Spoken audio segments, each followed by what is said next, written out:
A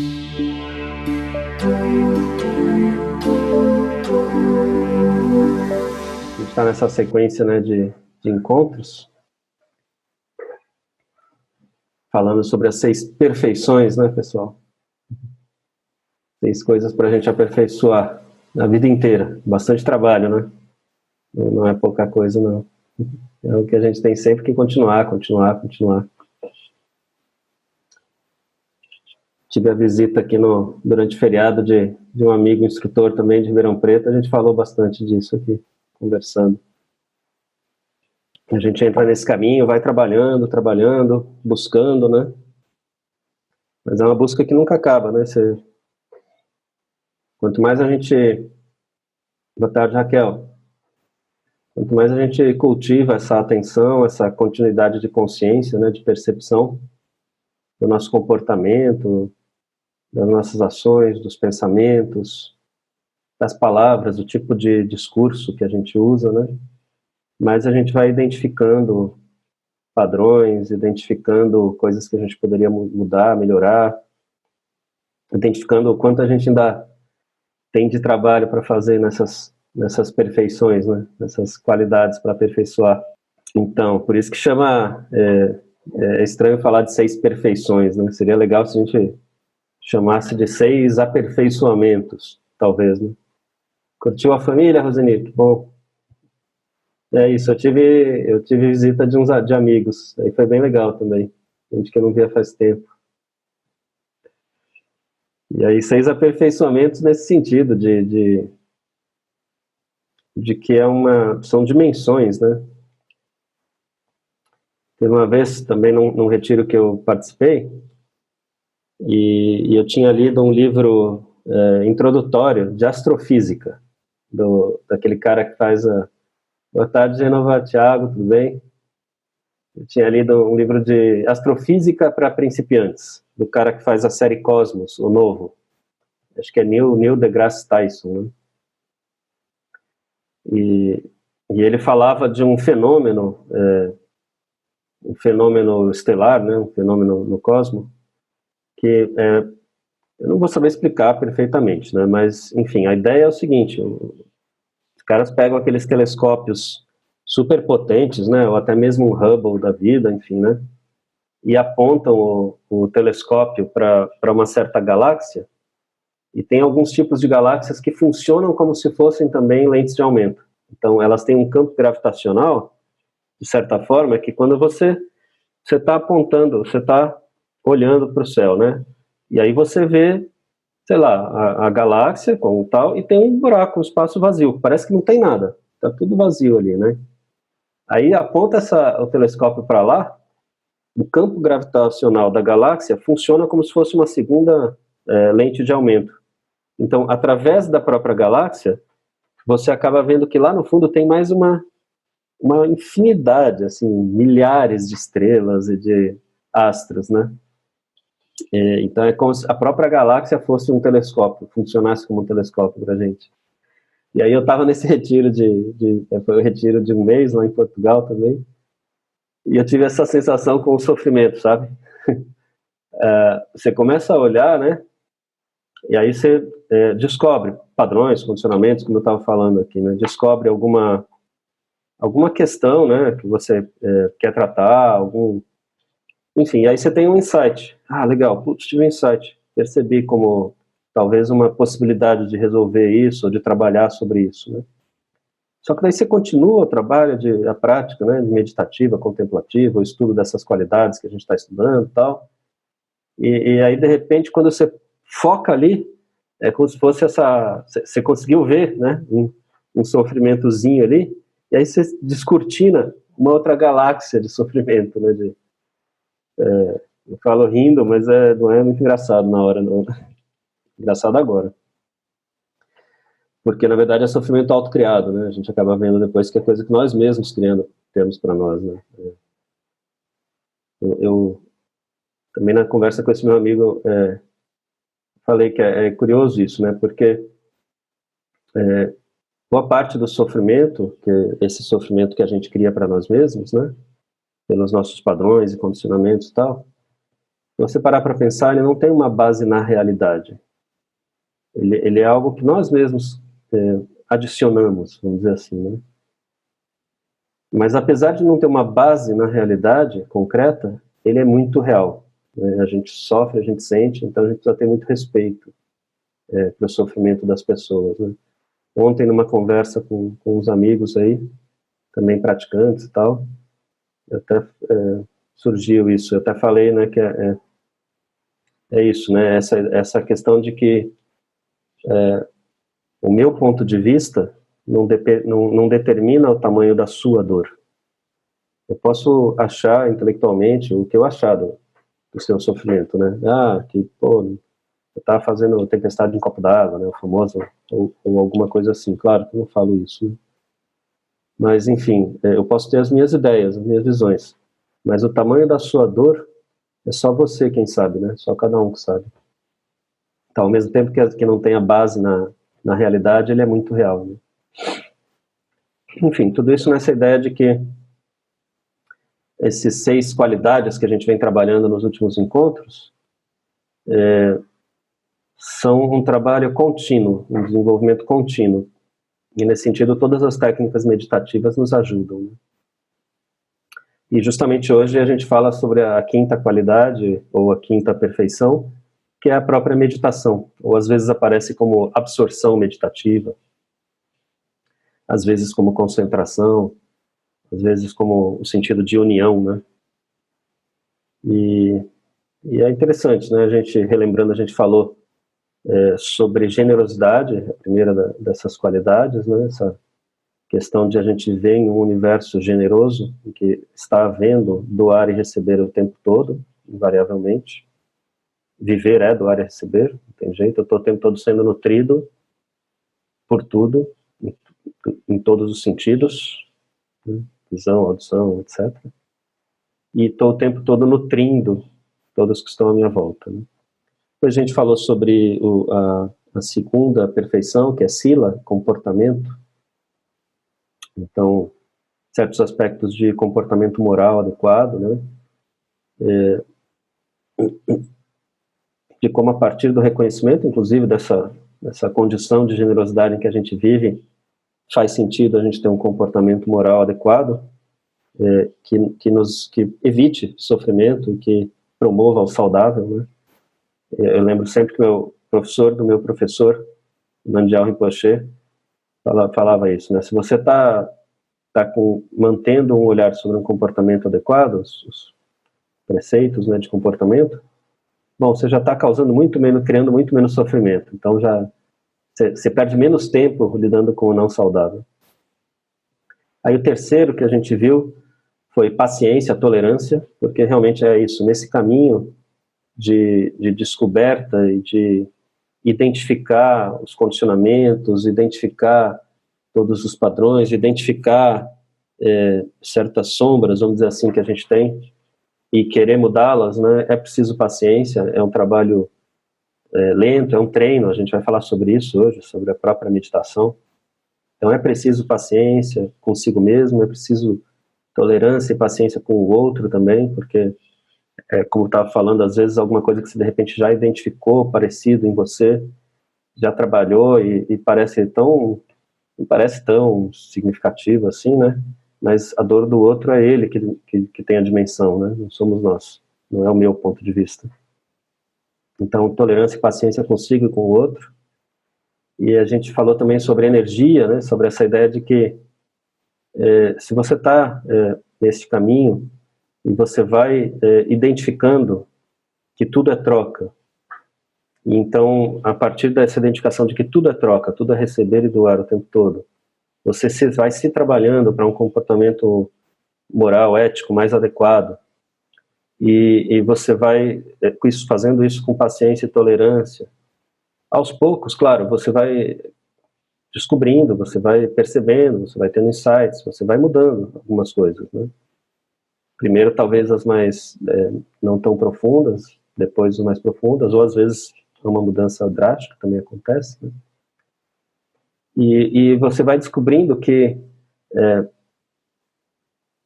só de ir tirando tirar parece que você está removendo algo, mas não é bem isso. É como se você estivesse só abrindo umas cortinas, né? Afastando a confusão da frente e com isso não diminuindo a geração do não saudável, né? E você vai descobrindo, só que são cortinas para dentro, não são para fora, né? Na verdade. Você vai descobrindo esse estado puro de energia que você já é, que é o seu corpo, com todo o potencial humano que a gente tem, né? Saudável, atuando no mundo. Nós somos um potencial de energia já. E o Nanjiao Rinpoche também dizia que a energia está sempre disponível, é só a gente aprender a acessá-la, né? E há como cultivar também isso, né? E aí depois dessas 4 primeiras, daí a gente chega na prática da meditação, que é a quinta perfeição, ou sabedoria, que a gente pode sempre aperfeiçoar. E que, para mim, no meu olhar, ela quase que une todas as outras. E possibilita, ao mesmo tempo, enxergar mais claramente todas as outras, por um lado, e por outro lado, se todas essas outras 4 primeiras estão sendo trabalhadas, o potencial da quinta, que é a meditação, também se amplifica. Se você está trabalhando esse contexto de reconhecer a generosidade inerente ao universo em que você vive, a sua condição humana, e a partir disso cultivar um comportamento ético, eu acho que eu gosto mais de ético do que moral, apesar de se usar na tradição essa palavra moral, com tolerância e paciência, né? E abertura nesse sentido, né? E aí com isso gerando e reconhecendo a energia, esse potencial inerente, isso se torna uma base de sustentação da prática da meditação enorme. Então, é quase como se fosse retroalimentando, né? E a gente pode falar da meditação em vários aspectos, né? A gente pode falar da meditação como um treino, então, e do ponto de vista científico ou da tradição. Por exemplo, se for falar do ponto de vista científico, lembrando que eu não sou um cientista, não sou um pesquisador, mas eu gosto muito, eu vou atrás, eu me informo, eu acho importante. Então eu tenho alguma coisa, né, algum conhecimento através do que eu li, dos meus amigos que conhecem mesmo de ciência. Aliás, daqui a algumas semanas a gente vai começar a fazer nesses encontros aqui também, vai ter um ou outro dia, alguns dias que vão ser entrevistas com outras pessoas, não vai ser só eu falando, eu vou trazer alguns colegas que manjam mais, conhecem mais de algumas áreas, bem mais do que eu, e a gente vai poder conversar e aprofundar em certas áreas, né? Já tem uma pessoa que trabalha com a área de performance compassiva, que vai vir, tem uma outra pessoa que trabalha com a parte de sono, e eu estou querendo trazer alguém expert da ciência mesmo, mas enquanto não vem, eu posso falar um pouquinho. Essa ideia de que o mindfulness, o que é, né? Isso tem muito a ver, o treinamento do mindfulness e da meditação, para mim, tem muito a ver com que os cientistas aí, talvez há 50, 60 anos, um pouco mais que isso, talvez, em campo novo da ciência, tem chamado de neuroplasticidade. O que é neuroplasticidade? Para leigos como eu. Neuroplasticidade é essa capacidade que o nosso cérebro tem de mudar e se moldar estruturalmente e funcionalmente em resposta à experiência. Quer dizer, quando a gente já sabia, todo mundo já sabia faz muito tempo que, e é óbvio, né, que o desenvolvimento do cérebro de um bebê, por exemplo, é extremamente pronunciado e avançado. O bebê aprende, se a gente continuasse aprendendo no ritmo que um bebê aprende, acho que nós seríamos todos gênios, né? Só que antigamente, mesmo na época que eu estudei, tinha essa história, essa ideia de que, legal, o cérebro se desenvolve muito na juventude, na infância, adolescência, um pouco o começo da juventude e depois já era. Depois é só perder neurônio. E o que a neuroplasticidade descobriu é que não é isso não é verdade.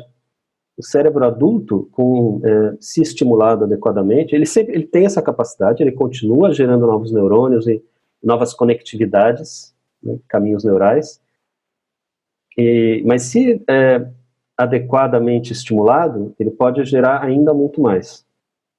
É como se na primeira infância realmente a gente sei lá, imagina assim, você quando bebezinho, bebezinha, você teve um certo estímulo e ficou triste e chorou, teve essa reação. E aí percebeu a reação do ambiente a isso. E aí isso forma, vamos dizer, se isso vai se repetindo, isso vai formando certos caminhos preferenciais de comunicação, vamos dizer assim, entre neurônios. Como se fossem avenidas preferenciais de comunicação.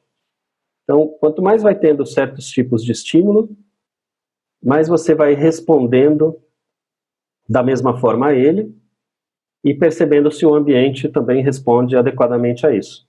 Isso é aprendizado, é ótimo. É como a gente aprende, né? Nosso cérebro vai criando os caminhos que são mais úteis. Só que pode chegar numa hora, você está lá como adulto, né, e de repente acontece alguma coisa e teu cérebro ativa aquele mesmo caminho preferencial. E você se vê reagindo impulsivamente a algo de uma forma que, na verdade, não se relaciona com o que está acontecendo agora aqui. Isso se relaciona com experiências infantis. Então, é uma reação realmente infantilizada, né, que vem de lá de trás. E o que a neuroplasticidade descobre é que há como mudar.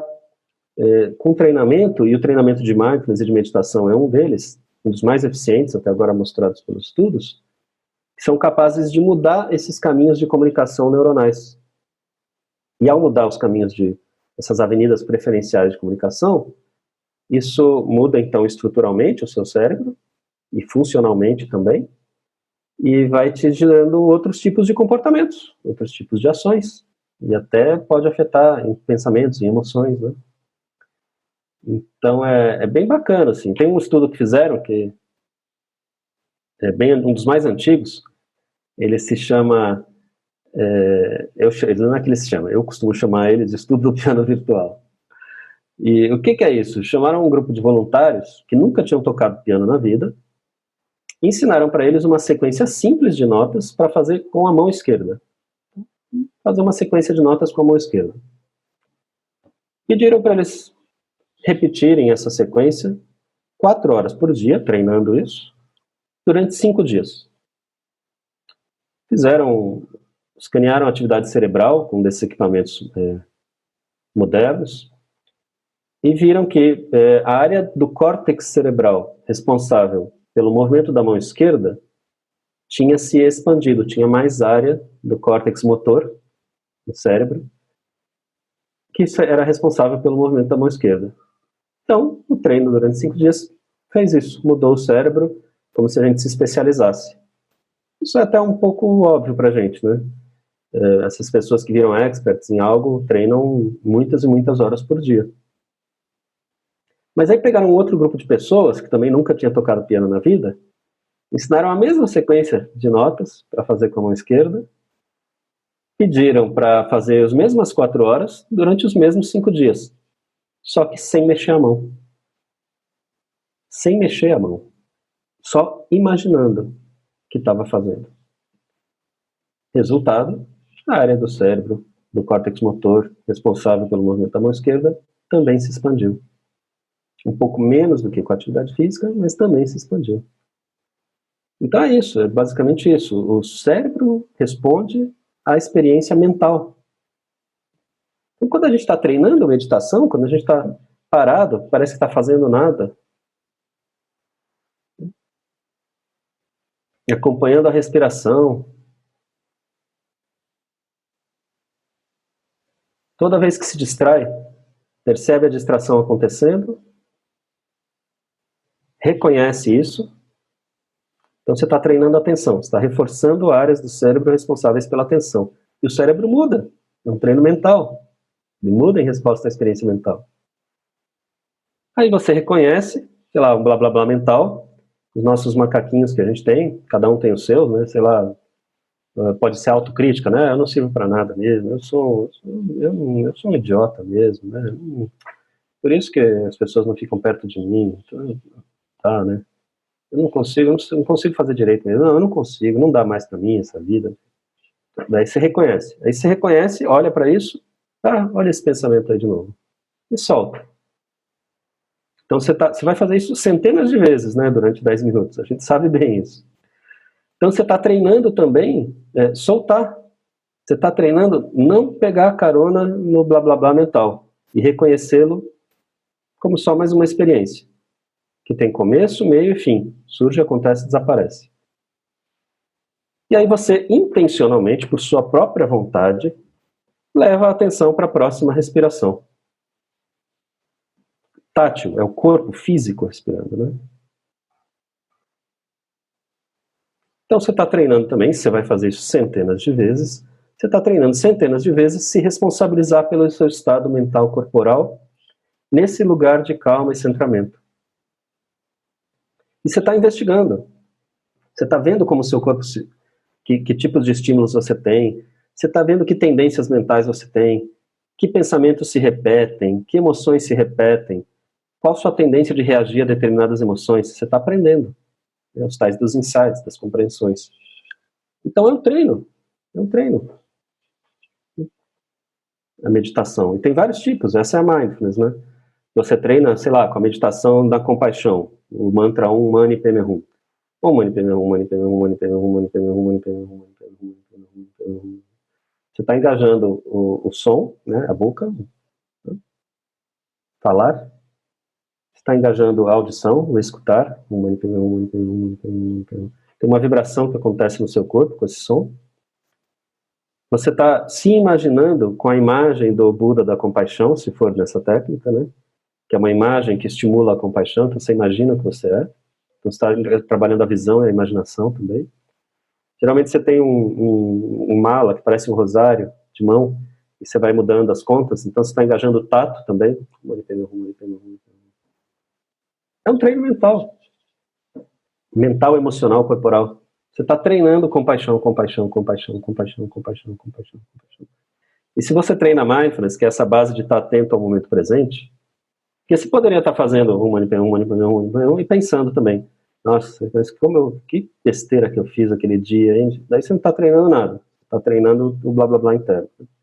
Mas se você tem mindfulness como base, já está treinando essa atenção consciente, momento a momento, ao que está acontecendo aqui, agora, aí você está treinando compaixão, compaixão, compaixão, compaixão, compaixão, compaixão, compaixão. E aí você para 10 minutos por dia para fazer isso. Aí um dia você está andando na rua e o blá blá blá interno, autocrítico, ou qualquer outra coisa, qualquer que seja a sua tendência, entra. Aí você percebe e você substitui internamente pelos sons da compaixão. Então você percebe, né? Ah, nossa, que besteira. Nossa senhora, eu não vou conseguir, a vida está difícil demais. E aí você fala, ah, olha eu aqui de novo. Internamente, né? Compaixão, compaixão. E vai treinando até que uma hora a sua resposta espontânea é compaixão. Você muda a você mesmo a partir da sua própria vontade. Com um treino sistemático constante, só precisa de disciplina. Baseado, né, em mindfulness. Isso serve para todas as 4 perfeições que a gente falou até agora, e a própria meditação é ferramenta e veículo para isso. Isso do ponto de vista científico. Daí sobre neuroplasticidade tem muita coisa. Eu vou até colocar para vocês aqui. Treine a mente, mude o cérebro. Esse é o nome de um livro. Eu acho que... Deixa eu ver aqui o nome. Deixa eu pôr aqui o nome da autora, se eu lembro direito. Né? Aqui, ó, coloquei aqui no chat para vocês. Treine a mente, mude o cérebro. Eu acho que é Sharon Bigley, o nome eu não tenho certeza. Mas o livro é esse mesmo. Esse livro é maravilhoso, é um livro sobre toda a história dos estudos da neuroplasticidade relacionada à meditação. Vale muito a pena, viu? Um outro legal também, vou pôr aqui para vocês. A ciência da meditação. De Richard Davidson e é o cara da inteligência emocional, esqueci o nome agora. O criador das teorias, criador não, o mais importante das teorias da inteligência emocional, esqueci o nome, mas o nome de um autor já está bom aqui. A ciência da meditação, do Richard Davidson. Enfim, são possibilidades, tem muita coisa legal para estudar e aprender, né? E do ponto de vista da tradição, também tem um aspecto legal, que aí é onde vai onde vai mais o Nangyal Rinpoche, no livro The Path of Victory, ele vai mais para esse lado, e o próprio Thich Nhat Hanh, no livro A Essência dos Ensinamentos de Buda, são os livros que a gente tem trabalhado em todos os últimos encontros, ele também vai mais por aí. Na tradição tem essa ideia de shamatha e vipassana. Shamatha seria mais um aspecto... Daniel Goleman, isso aí, Conceição, obrigado. Deu um branco aqui. É do Richard Davidson e Daniel Goleman, Ciência da Meditação. Então, shamatha seria mais o aspecto de desenvolver centramento, estabilidade, tranquilidade, calma. Então você trabalha, você treina mindfulness, por exemplo, e vai desenvolvendo aos poucos, gradualmente, desenvolvendo essa estabilidade, esse centramento em qualquer circunstância e situação. A gente falou muito disso naquelas 5 primeiras aulas que foram feitas em dezembro, sobre aceitação. Você vai desenvolvendo essa capacidade de estar nesse espaço equilibrado, em meio às emoções, em meio aos fenômenos, em meio aos pensamentos, em meio a tudo. Então é uma certa estabilidade constante. Qual que é a ideia aqui? A ideia é o seguinte, imagina que tem um lago numa montanha, mas está tendo um terremoto na montanha. O lago está completamente bagunçado, maluco, né? Você só vê a água toda, né? Aí você vai parando o terremoto aos poucos. Você vai, no começo, o treino é desenvolver estabilidade, calma e centramento no corpo. Você vai desenvolvendo a capacidade cada vez mais de estar estável, né? Sem mexer, sem ter que se mexer. Qualquer que seja a experiência que esteja ocorrendo, internamente ou externamente. Mesmo se você estiver irritado, mesmo se você tiver com vontade de mexer, mesmo se você quiser sair, se a mente tiver um turbilhão, o que quer que seja, você vai desenvolvendo a capacidade de estar estável no corpo. Tá? Então você vai parando o terremoto. Aí quando o terremoto vai diminuindo, você direciona esse trabalho e tem algumas mudanças. Quem é um instrutor de meditação e de mindfulness especialmente vai orientando algumas sutis mudanças no treinamento para as pessoas para poder direcionar mais para pensamentos e emoções. Você começa pelo corpo, que é a base.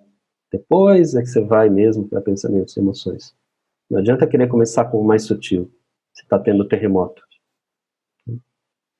Se você ainda está reagindo no seu comportamento, no seu corpo, imediatamente.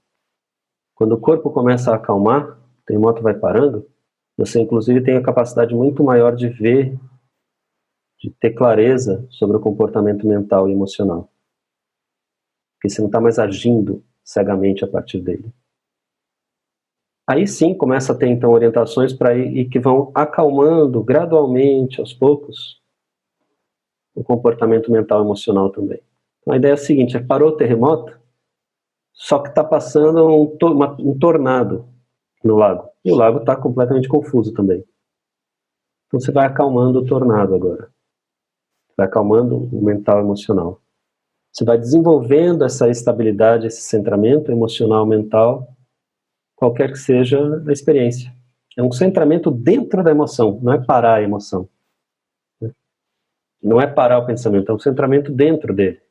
E aí, conforme você vai acalmando isso, e o lago vai ficando mais calmo, aí, sabe, quando o lago estava bagunçado, você podia jogar uma pedra enorme dentro dele que você não ia ver os efeitos dessa pedra. Se o lago está razoavelmente calmo, quando cai um grão de feijão nele, você vê todas as ondas concêntricas que esse grão de feijão causa, não é verdade? Então nessa hora entra a Vipassana. Na verdade o tempo todo tem Vipassana, eu vou explicar, mas nessa hora fica mais forte o Vipassana. Vipassana é o insight, é ver para dentro. É a capacidade de ter clareza sobre a sua condição humana. Insight pode ser, por exemplo, então você acalmou bastante, razoavelmente já acalmou corpo e mente e emoções, já tem uma estabilidade para lidar com o que surge. Aí você está lá no retiro de 30 dias em Portugal, ou no retiro de 10 dias, ou de 5 dias, ou na sua prática de 10 minutos, e de repente você pensa em alguma coisa e sente, sei lá, a tristeza surgindo. Aí, em vez de você se tornar tristeza e agir a partir dela, porque você já acalmou corpo e mente e emoção, você percebe o efeito que a tristeza causa em você. E o tipo de blá blá blá que surge com isso. E aí pronto, né? De certa forma você já não está mais sendo aprisionado por esses padrões. Você está sendo consciente deles. Quando você traz para a consciência, você já está livre. Que a partir daí é a escolha. Enquanto não é consciente, não é escolha. Você nem sabe que está fazendo isso. Quando se torna consciente, passa a ter escolha. E aí você está livre, porque você pode escolher. E você pode, inclusive, procurar ajuda. Você pode procurar um psicólogo, se precisar, um psiquiatra, com um curso de comunicação não violenta, fazer atividade física, procurar um amigo, aumentar suas redes de conexões de amigos. Você faz o que for necessário, né? Externamente e internamente, porque você trouxe a consciência. Então você não é mais aprisionado, né?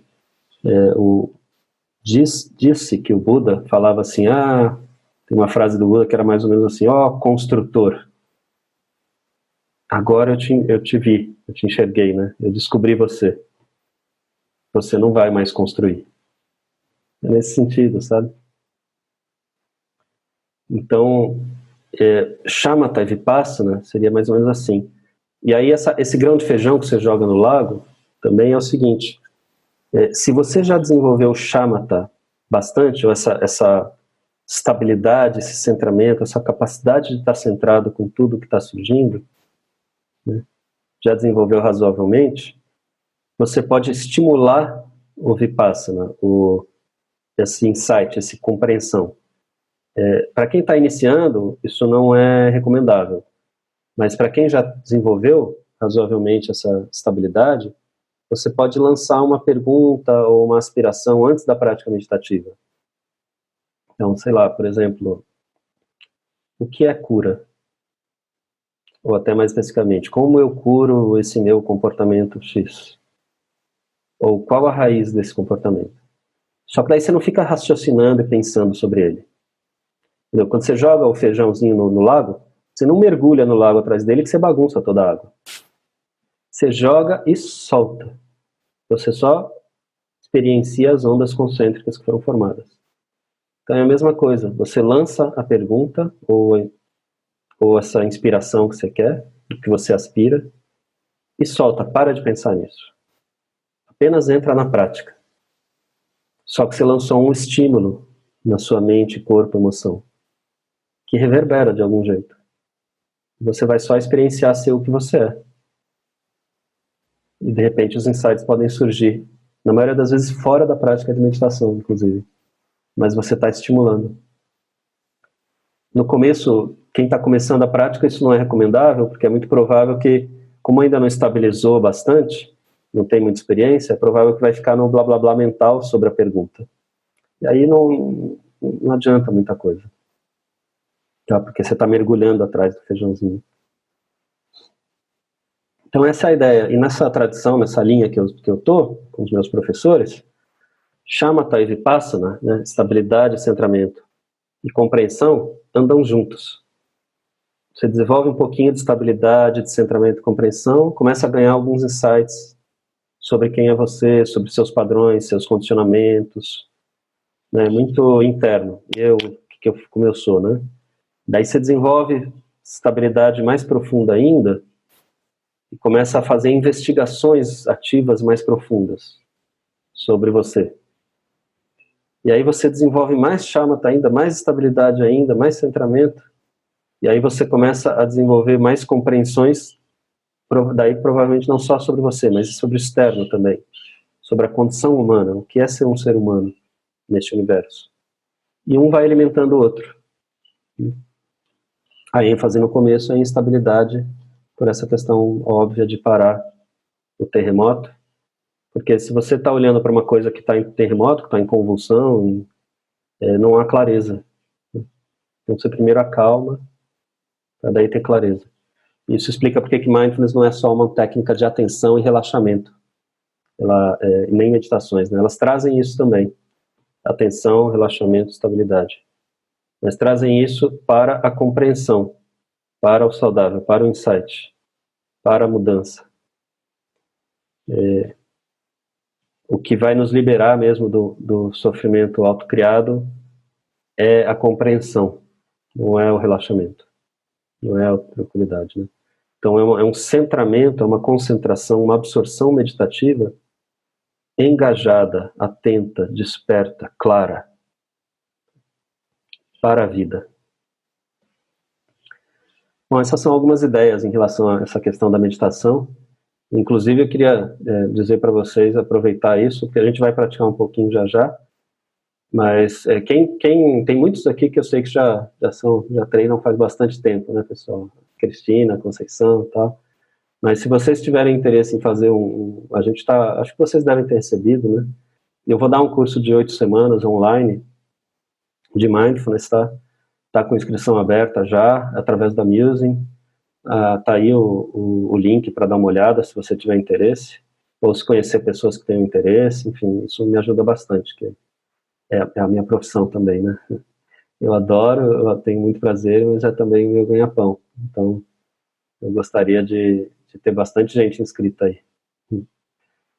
E também porque, para minha experiência, eu gosto mais de grupos com bastante pessoas, né? Eu já tive grupos bem pequenininhos, 4, 5 pessoas, tive grupos com 10, 15, tive grupos com 30. Eu achei que 30 é um número legal. Quando passou de 30, eu achei que não ficou tão legal. Então a gente restringe a 30 vagas, né? Não daqueles cursos gigantes que ninguém vai se falar. Ele é online, mas ele é ao vivo. Eu participo ao vivo em todos os encontros, não é gravado.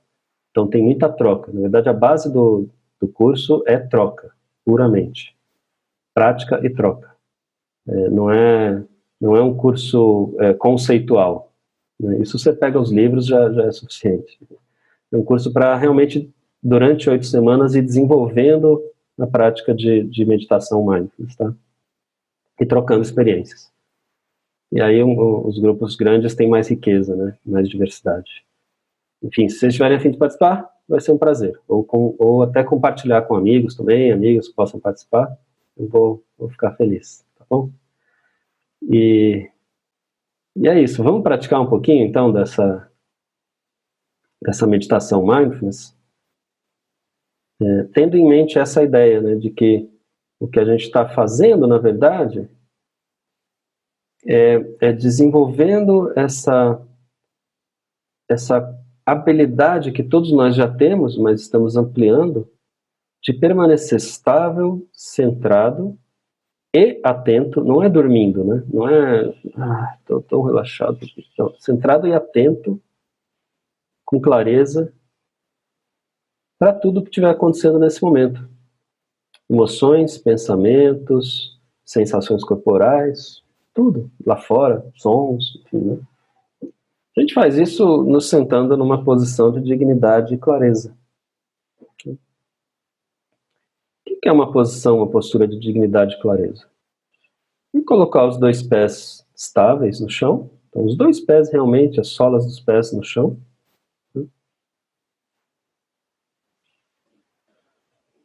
Se sentar com a coluna razoavelmente ereta, não precisa ser dura, só ereta,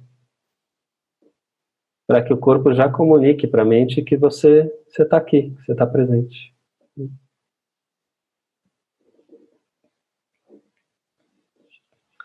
Os braços parados na sua perna, talvez, ou com as mãos unidas, de uma forma que não sejam uma distração, que eles também estejam repousando, né? E alinhando razoavelmente a cabeça, não é duro assim, sabe? Mas razoavelmente alinhada, não deixar a cabeça muito para frente, muito para trás, né? De uma forma que você possa estar atento e relaxado também. Então lembra que não está brincando de estátua. Você pode, de vez em quando, fazer microajustes no corpo. Só que são ajustes conscientes, não são impulsivos, sabe? Você está apenas alinhando, fazendo algum pequeno movimento que permita, por exemplo, aliviar um pouco mais a tensão em alguma área do corpo que você percebeu que está tensa ainda.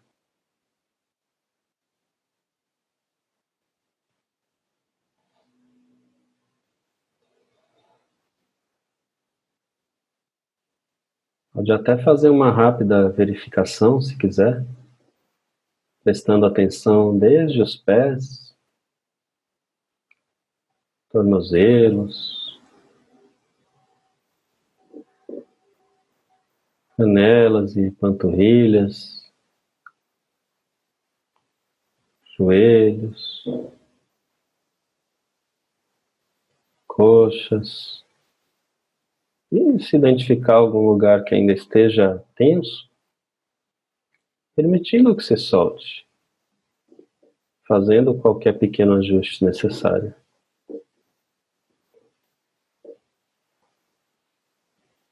Os glúteos na cadeira,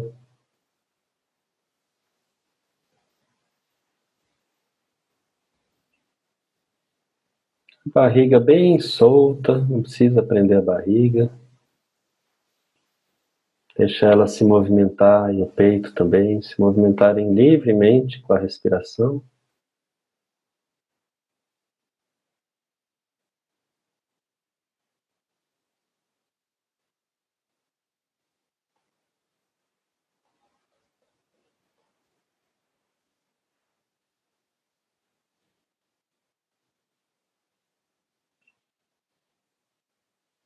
Permitindo que os ombros também se soltem. Não precisa guardar tensão no ombro, relaxando eles.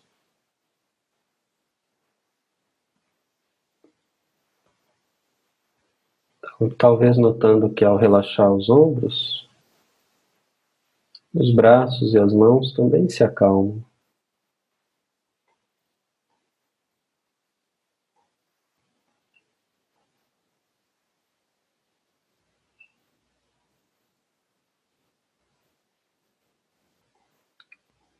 Permitindo que o maxilar se solte, não precisa travar o maxilar, pode soltar.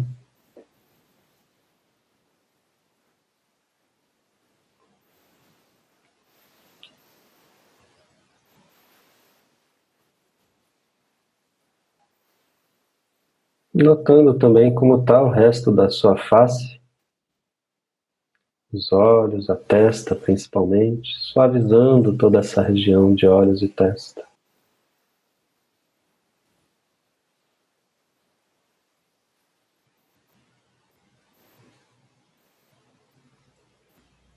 Você pode manter os olhos fechados ou entreabertos, como você preferir.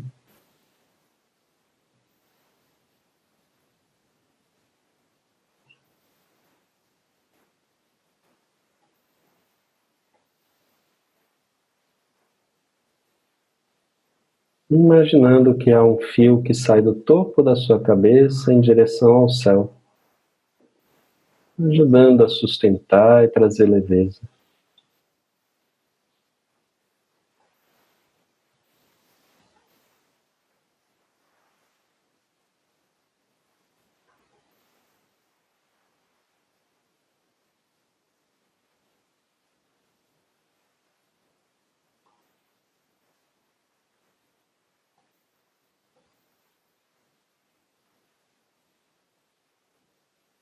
Fazendo mais uma rápida verificação do corpo. Qualquer microajuste que você ainda ache necessário, com tranquilidade e consciência.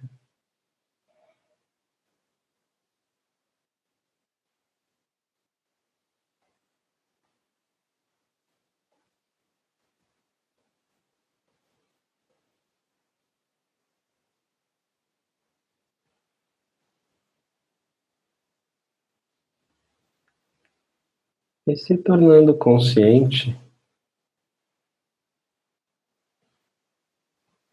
do ar entrando e saindo pelas suas narinas naturalmente, sem que você precise fazer nada.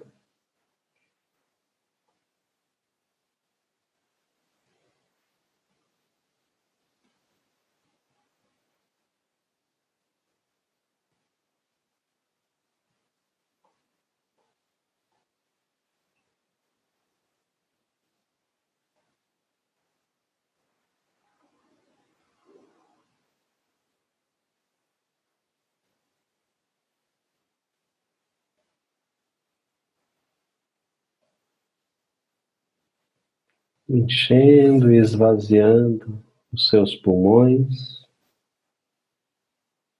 espontaneamente.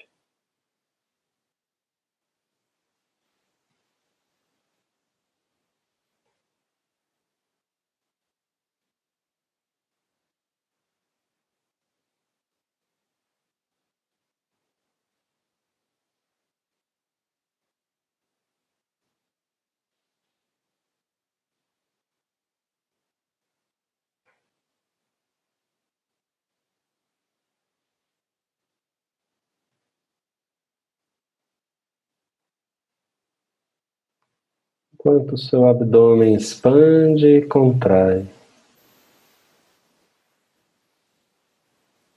num fluxo constante.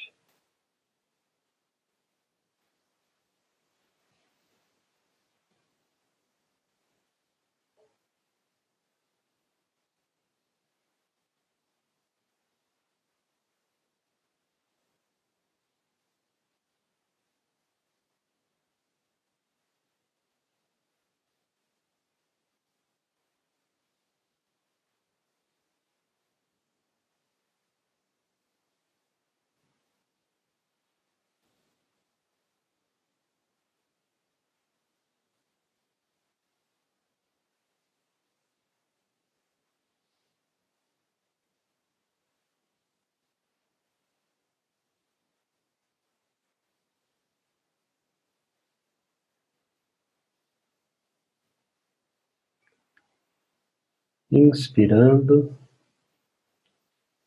e sabendo que o ar nutre todas as células do seu corpo.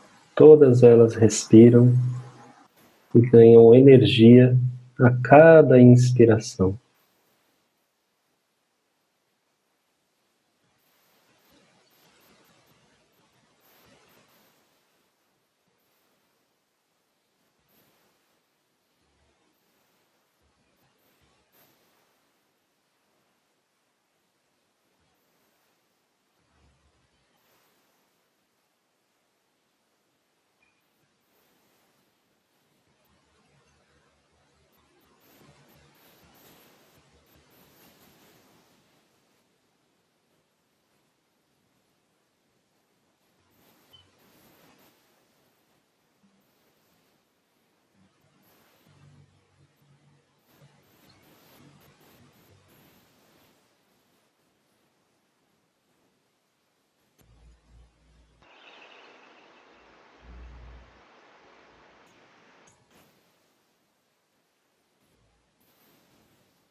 E relaxando ainda mais a cada expiração.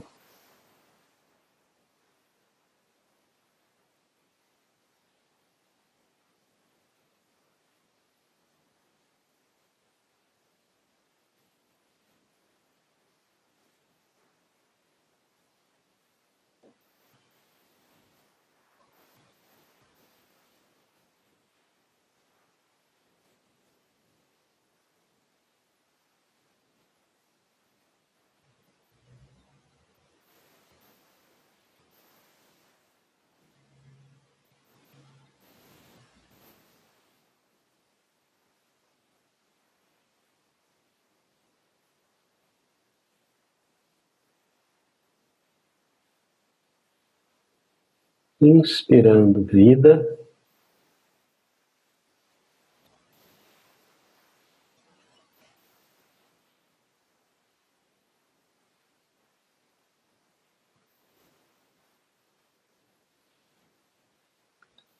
Expirando, paz.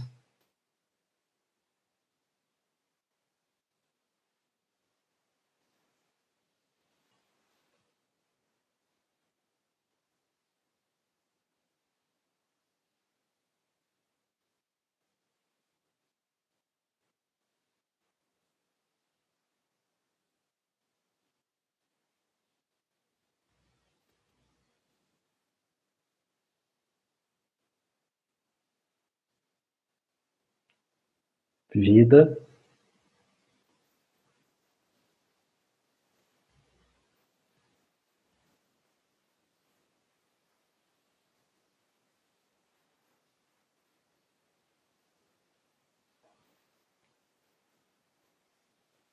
Paz.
Com gentileza, começando a mover os dedos dos pés, das mãos, permitindo que o corpo se expresse, caso queira espreguiçar ou alongar, enquanto vai abrindo os olhos lentamente.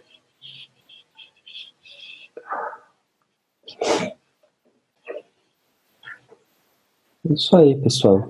Essa é uma prática de meditação mindfulness.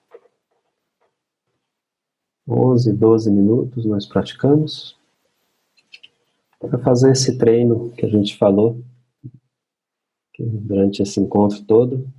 É isso. 10 minutos por dia, que seja, 15, 20, se você conseguir, fazendo esse tipo de prática. A gente ainda tem alguns minutos aqui.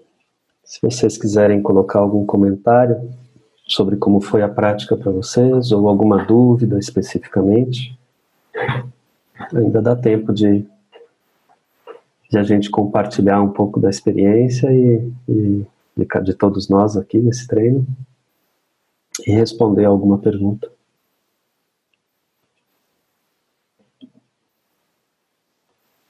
Valeu, Cris, Renata.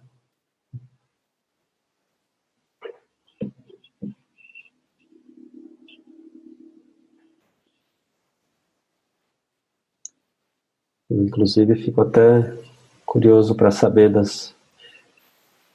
Cris, a Fátima, a Conceição, eu já conheço bem, mas até curioso de saber como é a prática, se o pessoal que está aí já pratica pouco, como é.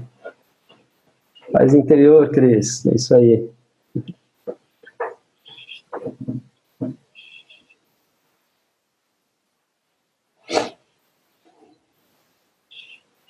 Obrigado, Thiago. Eba, que bom, Fátima. É isso aí, é um passo de cada vez, vai aumentando aos pouquinhos. 12 a 14 minutos, tá ótimo. Engatinhando, né, Tiago? Ah, todos nós já tivemos essa fase. Uma dica, Tiago, é o seguinte: se você é uma pessoa disciplinada, aí tudo bem, é tranquilo, né? Mas se você não é uma pessoa disciplinada, como eu não era, eu não tenho a tendência, né, a personalidade disciplinada. Então, ajuda muito se você conseguir determinar o horário, o horário exato em que você vai praticar. Então, durante a manhã. Mas durante a manhã, que hora? 7h15, 6h45, 5h35, 8h20? Qual o horário exato em que você vai praticar? E, além do horário exato, em que local você vai praticar? Você vai praticar, sei lá, na sala? Em que lugar da sala? Em que cadeira exatamente você vai se sentar? Em que almofada exatamente? Nesse horário exato, nesse local exato, tá tudo ok para você praticar? Você pode não atender o telefone, ninguém vai passar e te interromper, etc. Entende? Se você determinar essas três coisas, o local exato, o horário exato, e que nesse local e horário você possa praticar, aí você testa. E isso ajuda a estabelecer a disciplina, porque tem algo bem exato determinado. E se não der certo, aí você troca, tenta de outra forma, tenta em outro lugar, em outro local, outro horário, enfim. Daí vai testando até achar a disciplina que serve para você. Para os poucos disciplinados como eu era, isso ajuda muito. Viu, Thiago? Obrigado, Raquel, Rosinir, Judite. Se você consegue essa aula depois, Judite?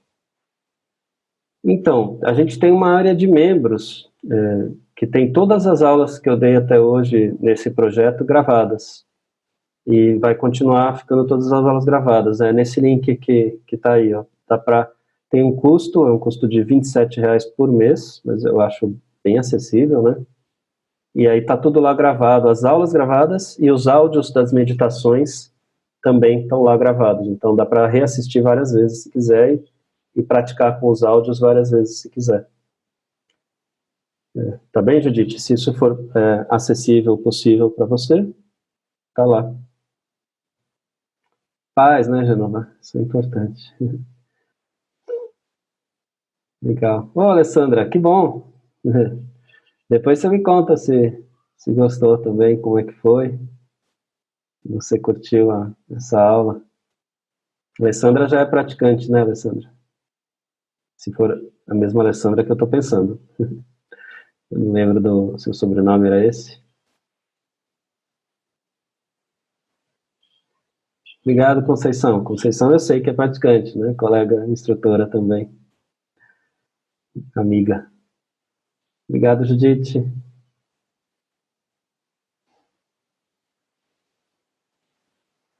Tem um minutinho ainda, pessoal. Se alguém tiver ainda alguma colocação ou alguma pergunta. É você mesma, né, Alessandra? Legal, que bom.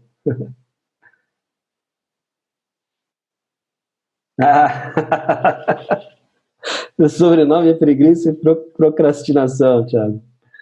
Rapaz, então, é isso mesmo. A gente pouco disciplinada como a gente tem que ter coisas bem práticas, bem palpáveis e concretas para nos ajudar, sabe?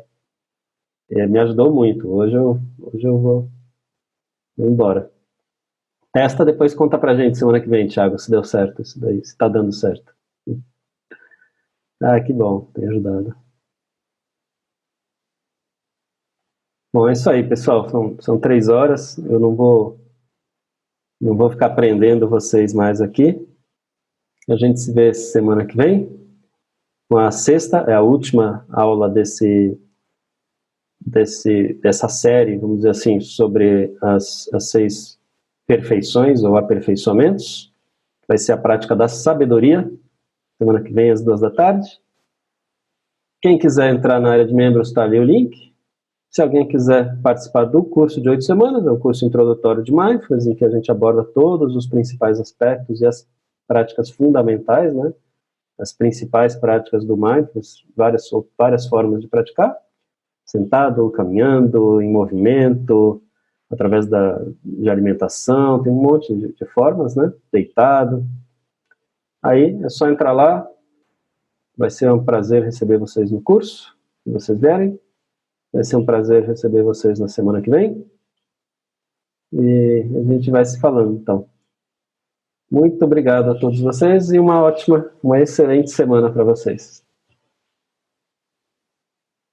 Tchau, tchau, Genova.